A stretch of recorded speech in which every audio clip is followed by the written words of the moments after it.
We've been using carfilzomib triplets in relapsed refractory myeloma, and it's been very effective, but eventually people become resistant to it. So we sort of looked, and there was a paper that was published looking at mechanisms of resistance, and there's very high rates of upregulation of the ABCB1 pump.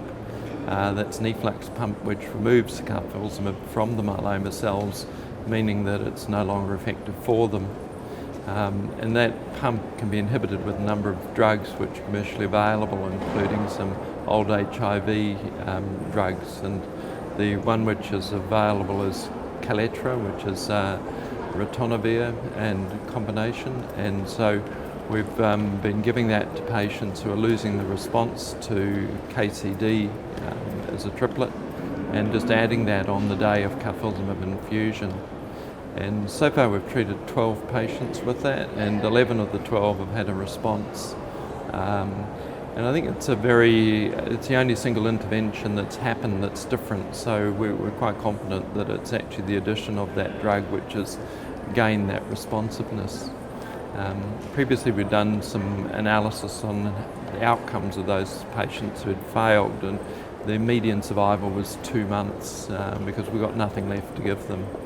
And so having a drug which prolongs the activity of that triplet has been quite big for the patients. There's been some durable responses, some have not been that durable but have been a bridge to the next line of treatment, and such as Ritonavir, which became available.